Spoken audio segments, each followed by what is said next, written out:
40-year-old lady, chronic infertility. ఈమెకి ఏజ్కి సరిపడా ఐవీఎఫ్ ట్రీట్మెంట్ ఇచ్చాము, ఎంబ్రియో ట్రాన్స్ఫర్ చేశాము.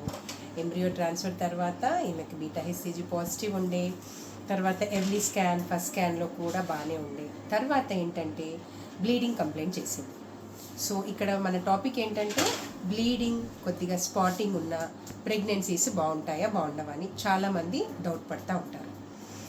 ప్రెగ్నెన్సీ 6 వీక్స్ కానీ 7 వీక్స్లో చిన్నగా స్పాటింగ్ అవ్వడం చాలా కామన్. కొద్దిగా సపోర్ట్ మనకి పెరిగే వరకు, కొంచెం పిండం ఎదిగే వరకు చిన్నగా స్పాటింగ్, బ్లీడింగ్ అన్నవి చాలామందికి చూస్తూ ఉంటాం. సో వాళ్ళు అలాంటప్పుడు కొద్దిగా మెడికేషన్, ప్రొజెస్ట్రాన్ సపోర్ట్ ఇచ్చినప్పుడు కొద్దిగా బ్లీడింగ్ తగ్గిపోయి మళ్ళీ మామూలుగా పిండాలు ఎదుగుతూ ఉంటాయి. ఈమెకు కూడా అదేవిధంగా. మనకి ఎంత అయింది బ్లీడింగ్? 2 days అయింది.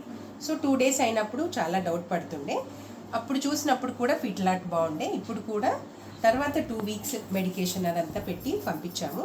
తర్వాత నార్మల్గా ఫీటస్ ఎదిగింది. అప్పుడు కొంచెం చూసినప్పుడు కొద్దిగా హెమటోమా లాగా ఉండే, సబ్ కొరియానిక్ హెమటోమా. ఇప్పుడైతే అది కూడా మానిపోయి మంచిగా ఫీటస్ గ్రో అయింది. తర్వాత ఇప్పుడు హార్ట్ బీట్ కూడా చక్కగా ఉంది. సో ఇదండి.